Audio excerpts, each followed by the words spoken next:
Chapter 4. The third son, Alyosha. He was only 20. His brother Ivan was in his 24th year at the time, while their elder brother Dmitri was 27. First of all, I must explain that this young man, Alyosha, was not a fanatic, and, in my opinion at least, was not even a mystic. I may as well give my full opinion from the beginning. He was simply an early lover of humanity, and that he adopted the monastic life was simply because at that time it struck him, so to say, as the ideal escape for his soul struggling from the darkness of worldly wickedness to the light of love. And the reason this life struck him in this way was that he found in it, at that time, as he thought, an extraordinary being, our celebrated elder, Zosima, to whom he became attached with all the warm first love of his ardent heart. But I do not dispute that he was very strange even at that time, and had been so indeed from his cradle. I have mentioned already, by the way, that though he lost his mother in his 4th year, he remembered her all his life, her face, her caresses, as though she stood living before me. Such memories may persist, as everyone knows, from an even earlier age, even from 2 years old, but scarcely standing out through a whole lifetime, like spots of light out of darkness, like a corner torn out of a huge picture which has all faded and disappeared except that fragment. That is how it was with him. He remembered one still summer evening, an open window, the slanting rays of the setting sun, that he recalled most vividly of all, in a corner of the room the holy image, before it a lighted lamp, and on her knees before the image his mother, sobbing hysterically with cries and moans, snatching him up in both arms, squeezing him close till it hurt, and praying for him to the Mother of God, holding him out in both arms to the image, as though to put him under the mother's protection, and suddenly a nurse runs in and snatches him from her in terror. That was the picture. And Alyosha remembered his mother's face at that minute. He used to say that it was frenzied but beautiful as he remembered, but he rarely cared to speak of this memory to anyone. In his childhood and youth he was by no means expansive, and talked little indeed, but not from shyness or a sullen unsociability. Quite the contrary, from something different, from a sort of inner preoccupation entirely personal and unconcerned with other people, but so important to him that he seemed, as it were, to forget others on account of it. But he was fond of people. He seemed throughout his life to put implicit trust in people, yet no one ever looked on him as a simpleton or naive person. There was something about him which made one feel at once, and it was so all his life afterwards, that he did not care to be a judge of others, that he would never take it upon himself to criticize, and would never condemn anyone for anything. He seemed, indeed, to accept everything without the least condemnation, though often grieving bitterly, and this was so much so that no one could surprise or frighten him, even in his earliest youth. Coming at 20 to his father's house, which was a very sink of filthy debauchery, he, chaste and pure as he was, simply withdrew in silence, when to look on was unbearable, but without the slightest sign of contempt or condemnation. His father, who had once been in a dependent position, and so was sensitive and ready to take offence, met him at first with distrust and sullenness. "He does not say much," he used to say, "and thinks the more." But soon, within a fortnight indeed, he took to embracing him and kissing him terribly often, with drunken tears, with sottish sentimentality, yet he evidently felt a real and deep affection for him, such as he had never been capable of feeling for anyone before. Everyone, indeed, loved this young man wherever he went, and it was so from his earliest childhood. When he entered the household of his patron and benefactor, Yefim Petrovitch Polyanov, he gained the hearts of all the family, so that they looked on him quite as their own child.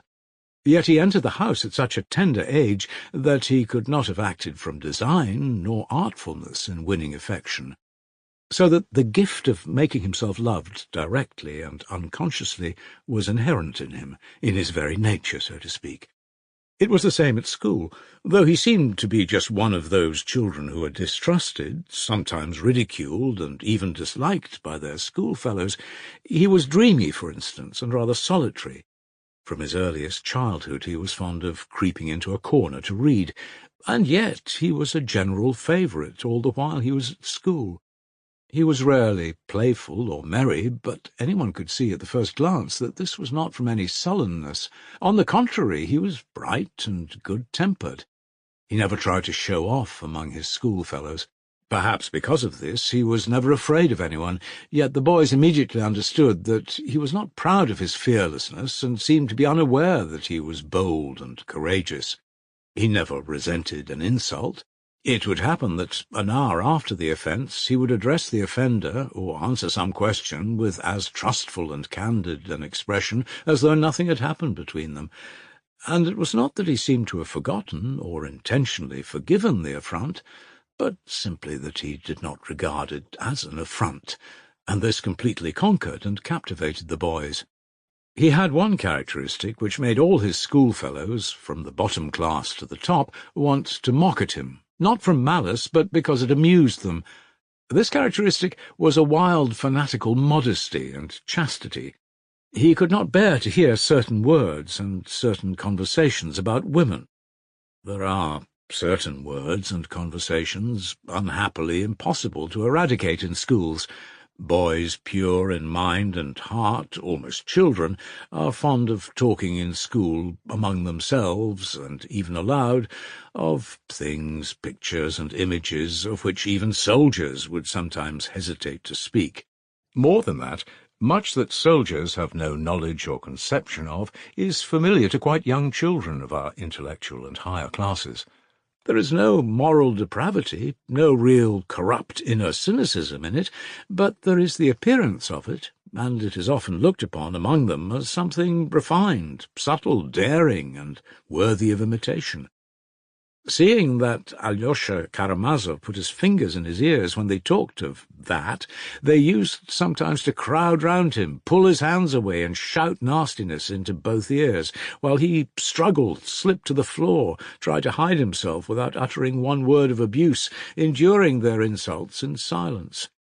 But at last they left him alone, and gave up taunting him with being a regular girl, and, what's more, they looked upon it with compassion, as a weakness. He was always one of the best in the class, but was never first. At the time of Yefim Petrovitch's death, Alyosha had 2 more years to complete at the provincial gymnasium. The inconsolable widow went almost immediately after his death for a long visit to Italy with her whole family, which consisted only of women and girls. Alyosha went to live in the house of 2 distant relations of Yefim Petrovitch, ladies whom he had never seen before. On what terms she lived with them he did not know himself. It was very characteristic of him, indeed, that he never cared at whose expense he was living. In that respect he was a striking contrast to his elder brother Ivan, who struggled with poverty for his first 2 years in the university, maintained himself by his own efforts, and had, from childhood, been bitterly conscious of living at the expense of his benefactor. But this strange trait in Alyosha's character must not, I think, be criticized too severely, for at the slightest acquaintance with him anyone would have perceived that Alyosha was one of those youths, almost of the type of religious enthusiast, who, if they were suddenly to come into possession of a large fortune, would not hesitate to give it away for the asking, either for good works or perhaps to a clever rogue. In general, he seemed scarcely to know the value of money, not, of course, in a literal sense. When he was given pocket money, which he never asked for, he was either terribly careless of it, so that it was gone in a moment, or he kept it for weeks together, not knowing what to do with it. In later years, Pyotr Alexandrovich Musov, a man very sensitive on the score of money and bourgeois honesty, pronounced the following judgment, after getting to know Alyosha. "Here is perhaps the one man in the world whom you might leave alone without a penny, in the centre of an unknown town of 1 million inhabitants, and he would not come to harm. He would not die of cold and hunger, for he would be fed and sheltered at once, and if he were not, he would find a shelter for himself, and it would cost him no effort or humiliation, and to shelter him would be no burden, but on the contrary would probably be looked on as a pleasure. He did not finish his studies at the gymnasium. A year before the end of the course, he suddenly announced to the ladies that he was going to see his father about a plan which had occurred to him. They were sorry and unwilling to let him go. The journey was not an expensive one, and the ladies would not let him pawn his watch, a parting present from his benefactor's family. They provided him liberally with money, and even fitted him out with new clothes and linen. But he returned half the money they gave him, saying that he intended to go third class. On his arrival in the town, he made no answer to his father's first inquiry why he had come before completing his studies, and seemed, so they say, unusually thoughtful. It soon became apparent that he was looking for his mother's tomb. He practically acknowledged at the time that that was the only object of his visit. But it can hardly have been the whole reason of it. It is more probable that he himself did not understand and could not explain what had suddenly arisen in his soul and drawn him irresistibly into a new, unknown, but inevitable path. Fyodor Pavlovitch could not show him where his second wife was buried, for he had never visited her grave since he had thrown earth upon her coffin, and in the course of years had entirely forgotten where she was buried. Fyodor Pavlovitch, by the way, had for some time previously not been living in our town. 3 or 4 years after his wife's death he had gone to the south of Russia, and finally turned up in Odessa, where he spent several years. He made the acquaintance, at first, in his own words, of a lot of low Jews, Jewesses and Jewkins, and ended by being received by Jews high and low alike. It may be presumed that at this period he developed a peculiar faculty for making and hoarding money. He finally returned to our town only 3 years before Alyosha's arrival. His former acquaintances found him looking terribly aged, although he was by no means an old man.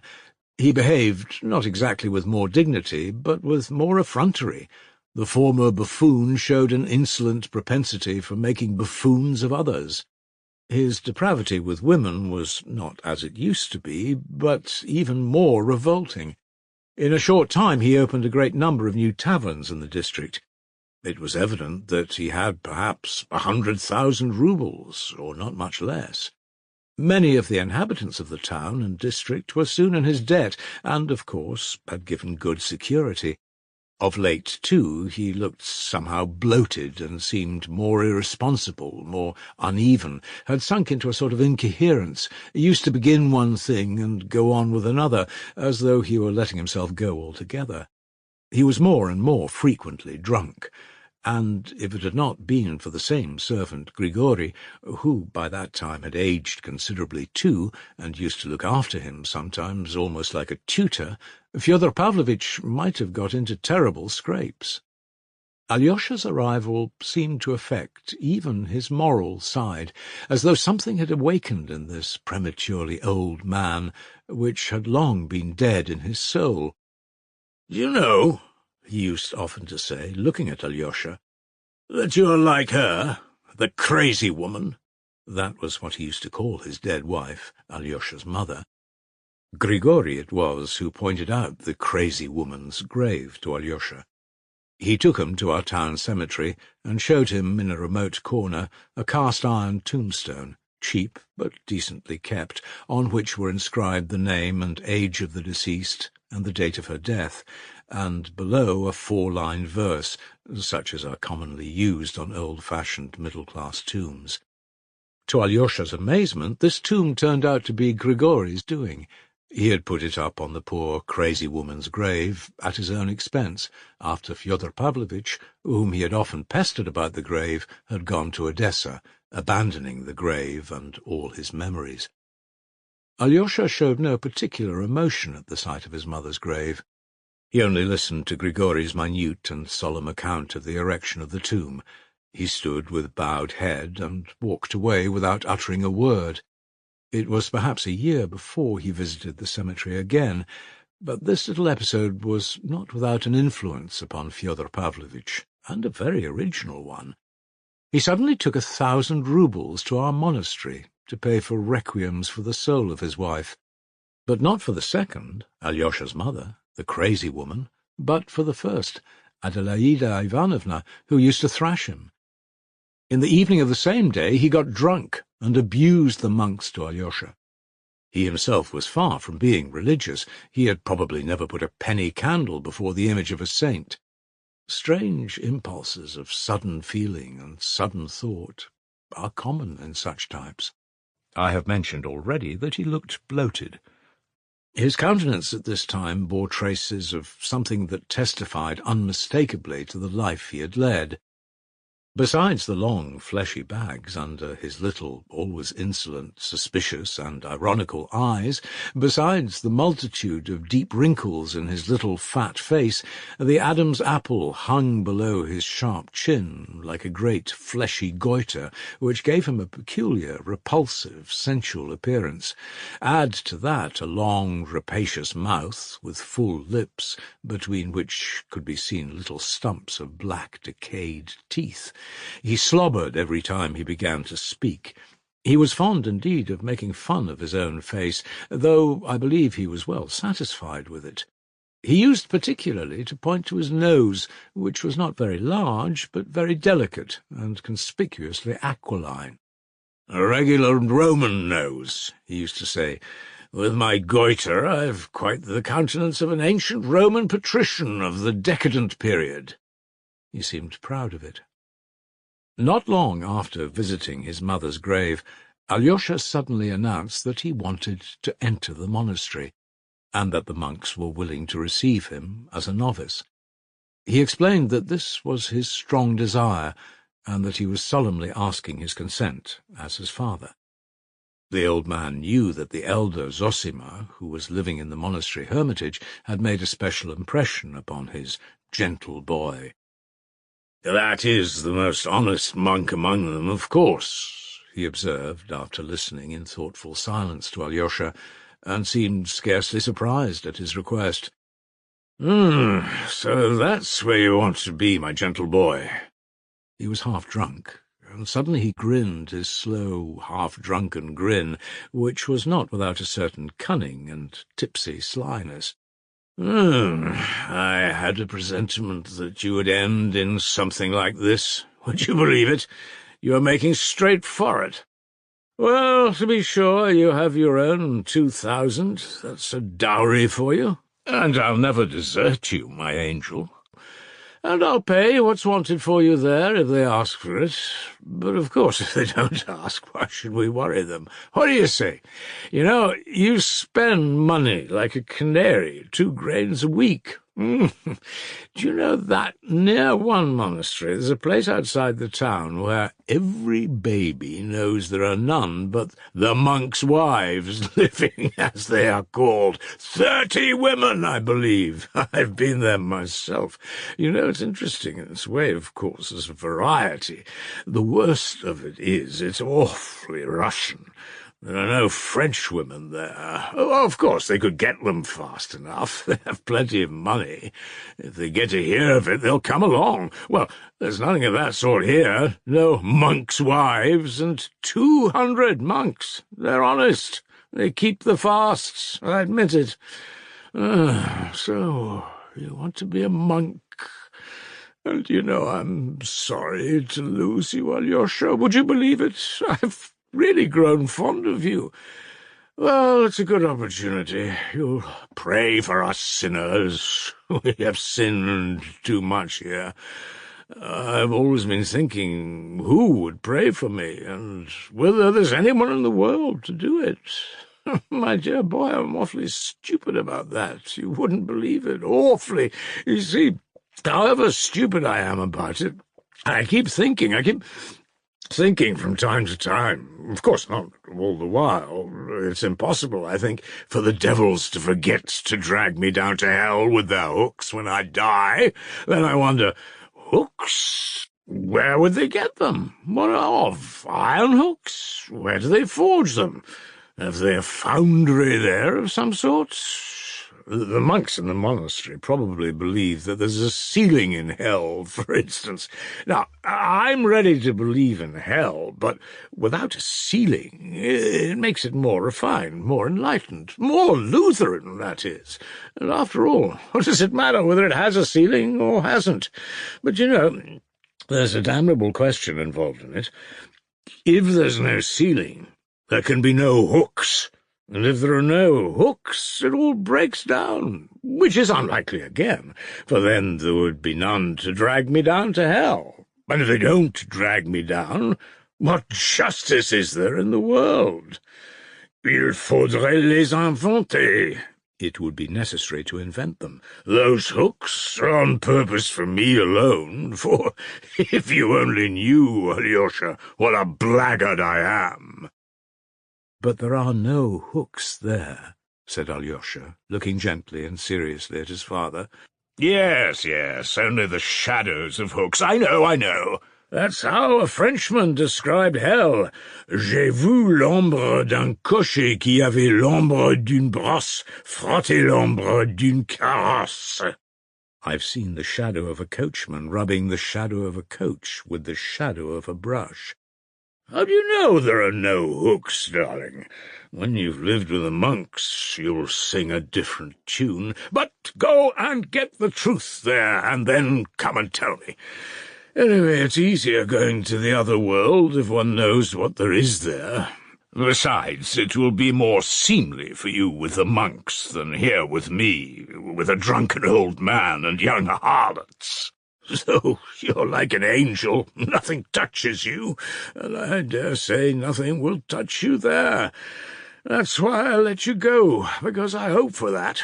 You've got all your wits about you. You will burn and you will burn out. You will be healed and come back again, and I will wait for you. I feel that you're the only creature in the world who has not condemned me. My dear boy, I feel it, you know. I can't help feeling it. And he even began blubbering. He was sentimental. He was wicked and sentimental.